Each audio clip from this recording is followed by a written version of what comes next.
युवा श्रेणियों के अंदर आते हो क्योंकि आप एक युवा जोश के साथ अपना घर बार छोड़कर इस टेंट के अंदर मौजूद हो। इसलिए एक बार फिर जय श्री राम, जय श्री राम, जय श्री राम, जय श्री राम। जो अपने पूर्वजों का नाम सम्मान के साथ नहीं बोल सकता, वो अपनी जाति को कभी आगे नहीं लेके जा सकता।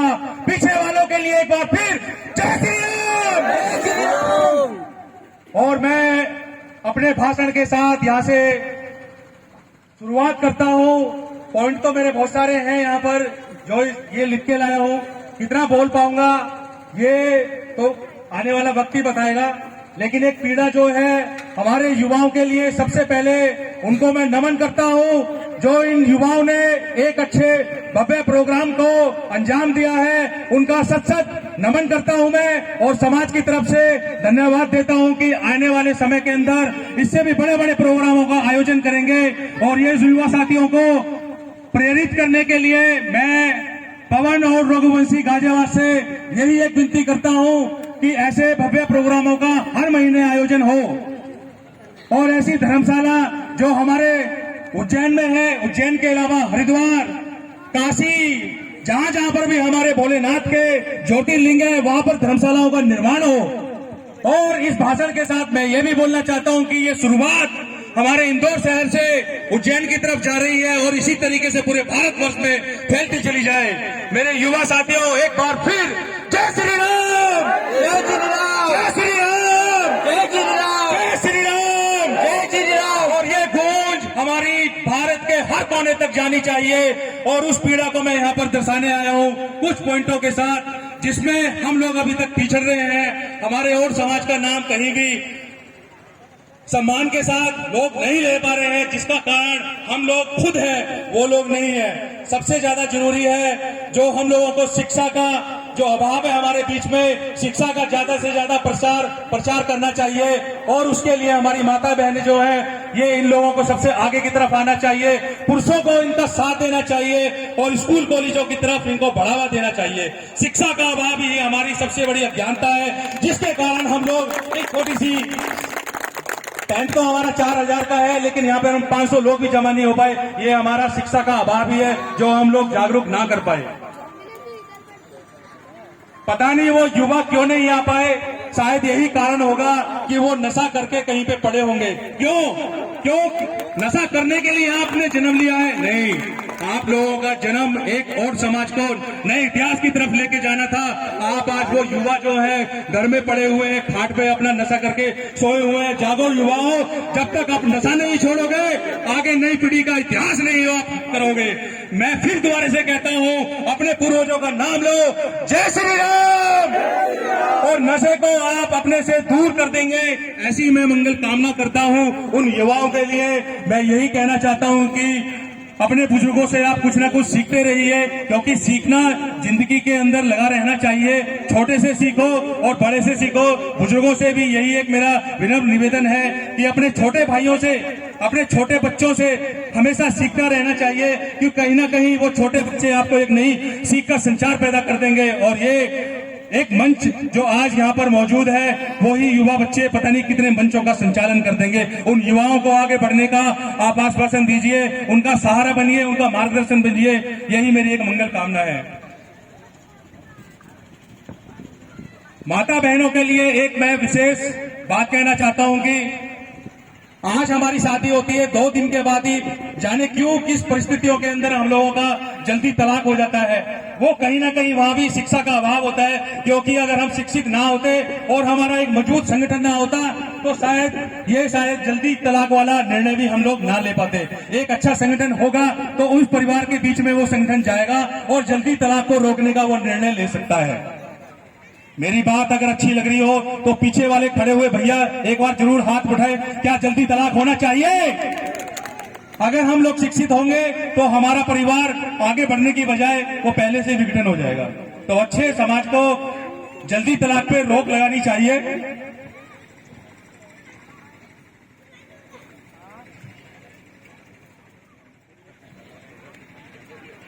मेरी बात अच्छी लग रही है तो एक बार हाथ खड़े करके मेरा मनोबल जरूर बढ़ाएं, ताकि मेरे 22 पॉइंट जो है वो मैं अपनी पीड़ा को आप लोगों तक जरूर शेयर करूं, क्योंकि मेरी पीड़ा आज की नहीं है। मेरी पीड़ा 22-23 साल से पनप रही है। गाजियाबाद से आज मैं इंदौर में जो बोलने आया हूं वो यही मैं बोलना चाहता हूं। ये आज मेरा पहला मंच है जो मैं आज इतना बोल रहा हूं। मुझे दहाड़ने वाले मेरे युवा साथियों, आप लोगों को बहुत बहुत धन्यवाद भाई साहब। तालियों से स्वागत करें भाई साहब का, तालियों से बहुत बहुत धन्यवाद भाई साहब। समाज के लिए बहुत सुंदर उद्बोधन भाई साहब का, सभी तालियों से स्वागत करेंगे भाई साहब का। मुझे बोलने की जो शक्ति दी है वो आप लोगों ने दी है। मेरे अंदर वो बोलने की जो क्षमता दी है मेरी माता बहनों ने दी है। मेरा जो संस्कार है वो आप लोगों ने दिया है, क्योंकि मैं और जाति से बिलोंग करता हूं और मुझे गर्व होता है कि मेरा खून का एक एक कतरा आप लोगों के काम आ जाए। मैं अपने उस मिशन पे निकल पड़ा हूं। आज मैं इंदौर हूं, जाने आप मुझे कितनी ही महासभाओं के अंदर देखोगे, अपने युवा साथियों के बीच में मुझे पाओगे, और इस छोटे से तरीके के साथ ही मैं बैठना चाहता हूं। इस मंच की मुझे कोई अभिलाषा नहीं है, ना ही थी और ना ही कभी होगी। और आप लोगों से भी मैं यही विनम्र निवेदन करता हूं कि कुर्सी की लड़ाई मत लड़ो, समाज के लिए लड़ाई लड़ो। अगला जो मेरा पॉइंट आता है जाति का प्रचार। हमारी जाति कोई निम्न प्रकार की जाति नहीं है जिसको हम लोग छुपाते छुपाते फिरते फिरते पता नहीं कहां कहां पे पहुंच गए हैं। हमारी जाति जो है, हमारी जाति एक धर्म है जिसको आप सभी लोग जानते हो। हमारी जाति एक धर्म है और धर्म। हमारा एक देश खुद का हुआ करता था, जो आज लोग हम 50-50 के गज के मकानों के अंदर अपना जीवन निर्वाह कर रहे हैं। उस धर्म को हम लोग भूल चुके हैं। उस धर्म को हमें याद करना होगा, हमारे पूर्वजों को याद करना होगा।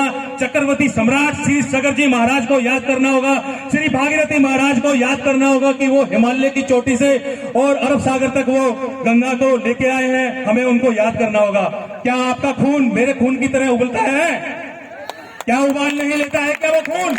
अगर वो खून उबाल लेता है तो हर मंच का वो संचालन करना चाहिए और अपने जाति का प्रचार सीना छोड़ के, सीना इसको 56 इंच की बजाय 57-58 का कर लीजिए, क्योंकि अगर 56 करोगे तो आप मोदी जी की कॉपी कर लोगे। एक कदम उनसे आगे की तरफ बढ़ाइए।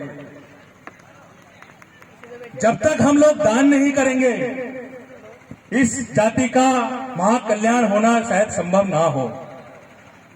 दान जरूरी नहीं है कि पैसे से भी हो। दान आप लोग एक दूसरे के सहारे भी खड़े हो जाएंगे, उसको भी हम लोग दान की श्रेणी के अंदर बोला जाता है। एक दूसरे के मनोबल को भी आप बढ़ाएंगे, उसको भी हम दान की श्रेणी के अंदर बोलेंगे।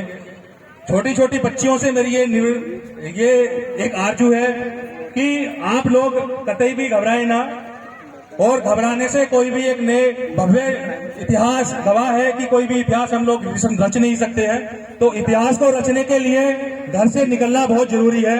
500 लोगों की भीड़ तो मेट्रो स्टेशन पे हम लोग आए दिन देख लेते हैं। ये तो हमारा 7 करोड़ आबादी वाला और समाज था। बड़ी एक विडंबना है कि आज भी वही जो गाजियाबाद में हम देखते हैं चंद लोग ही यहाँ पर आ पाए।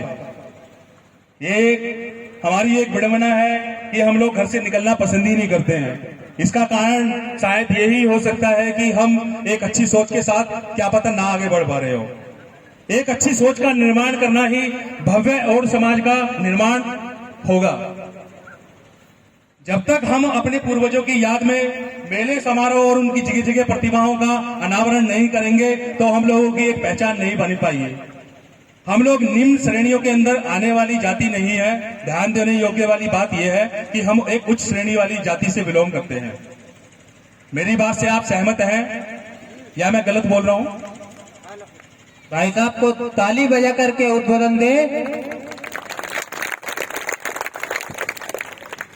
कभी कभी ऐसा होता है कि इंदौर से बड़े शहर की तरफ हम कूच करते हैं। हमारे बच्चों के बड़े अच्छे सपने होते हैं कि हम लोग बड़े शहर में जाएं और पढ़ाई लिखाई करें।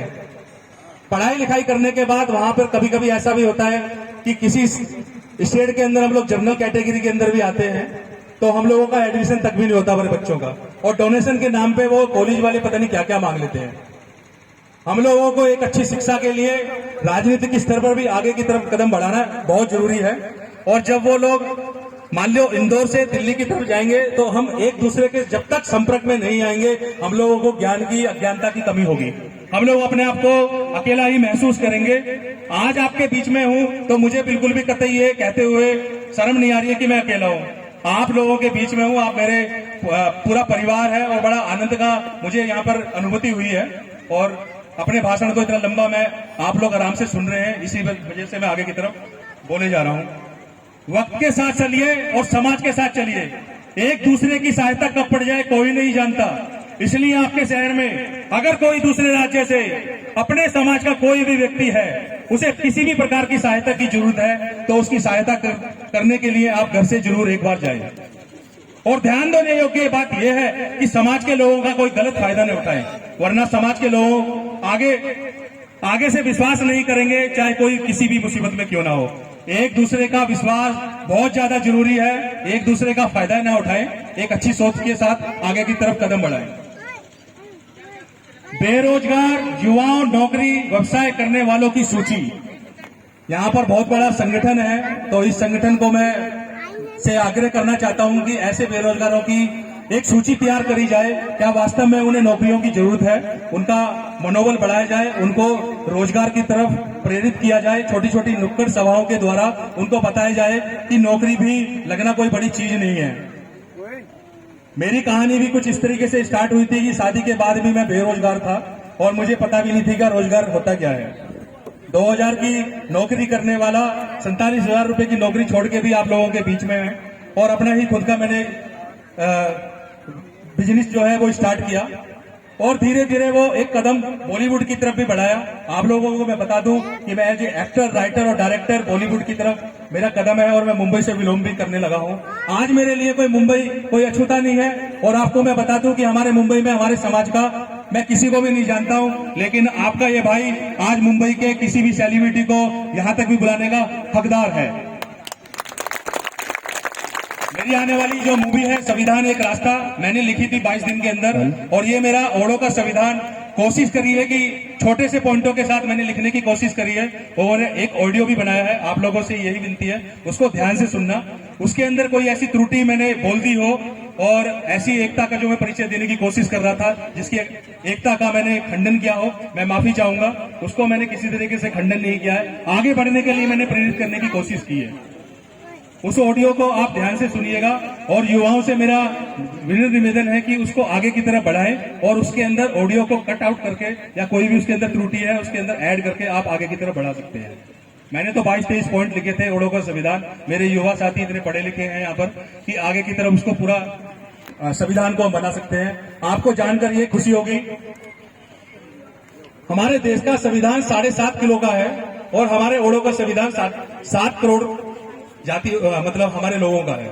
7 करोड़ और 7.5 करोड़ 7.5 किलो 7.5 किलो का हमारा संविधान भारत का, जिसमें कितने सारे अनुच्छेद हैं और हमारा 7 करोड़ का जो संविधान है पूरे भारतवर्ष के अंदर छोटा मोटा कोई संविधान नहीं है। इसलिए ओड़ो का संविधान इतना मजबूत होना चाहिए, उसके अंदर अब सभी लोग हेल्प करें, अपने अपने सारे उसके अंदर पॉइंट बनाएं और एक ऐसी किताब का निर्माण किया जाए। उस किताब का नाम ओड़ का परिवार रखे तो बहुत अच्छा होगा, क्योंकि ओड़ के बाद हम लोग कभी बेलदार लगा लेते हैं, कभी राजपूत लगा लेते हैं, कभी भिन्न उसके साथ हम लोग बटे हुए हैं। तो हम लोगों को बटना नहीं है, हमारी शुरुआत ही ऐसे होनी चाहिए कि हमारी जाति से स्टार्ट हो।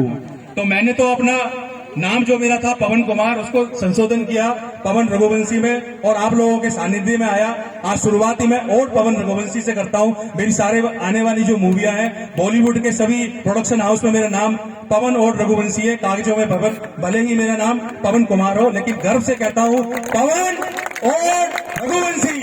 जय श्री राम बोलता हूँ।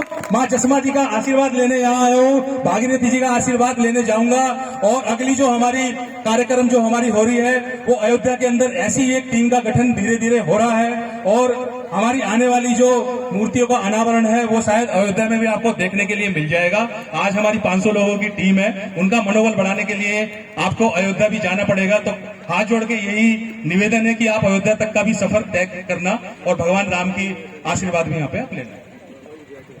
और बोलो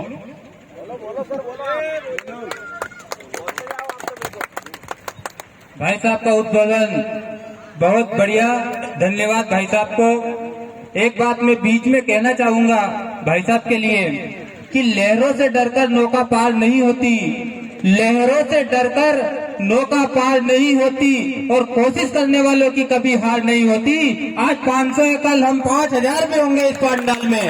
इसी के साथ में भाई साहब को धन्यवाद देता हूं। भाई साहब आगे अपनी बात रखें। एक मजबूत संगठन, भारतवर्ष के अंदर एक मजबूत संगठन का बहुत बड़ा अभाव है। जिसके कारण ही हम लोग एक दूसरे को मोटिवेट नहीं कर पा रहे हैं। अगर हम एक मजबूत संगठन के साथ अपनी आवाज को आगे की तरफ लेके जाएंगे तो मुझे बड़ी खुशी होगी कि जंतर मंतर दिल्ली पे भी हम लोग 7 करोड़ ही नजर आएंगे। एक मजबूत संगठन का होना बहुत जरूरी है। आप लोग एक मजबूत संगठन बनाइए।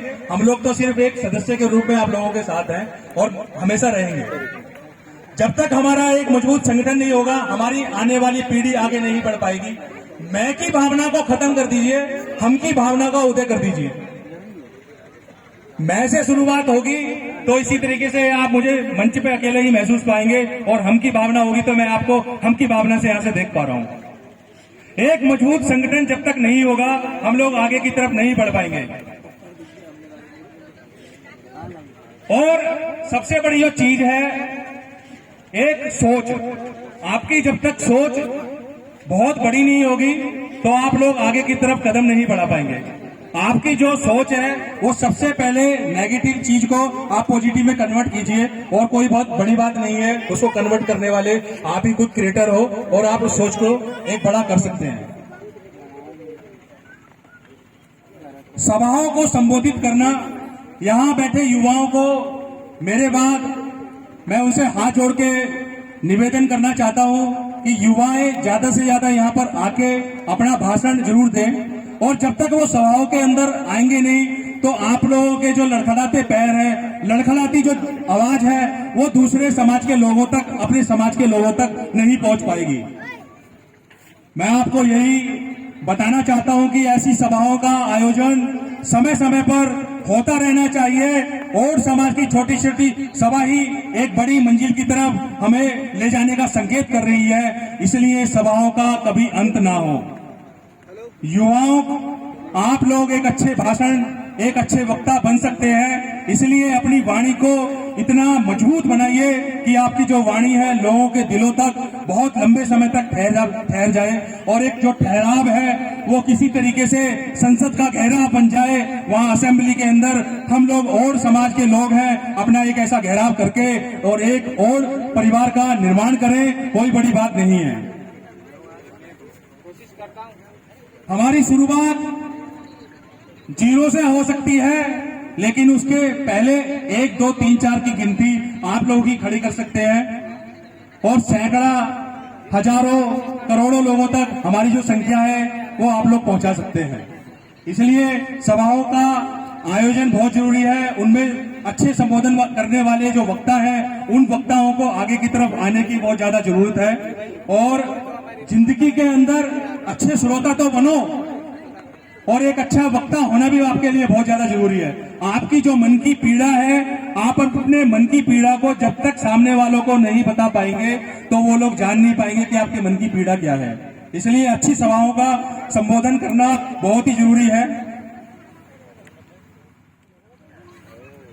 मेरा 11वां जो पॉइंट है वो आप लोगों के लिए है। आप लोग एक बार हाथ खड़ा कीजिए।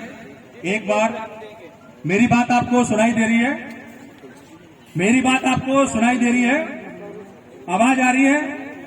आपकी आवाज बिल्कुल भी नहीं आ रही है, क्योंकि आपके अंदर एकता की कमी है। शायद आपकी आवाज के अंदर कहीं ना कहीं कमी है। आप लोग घर से आगे की तरफ नहीं आ पाए।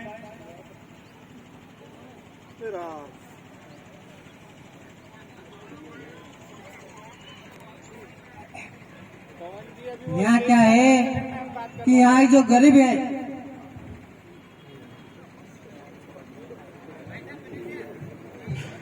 एक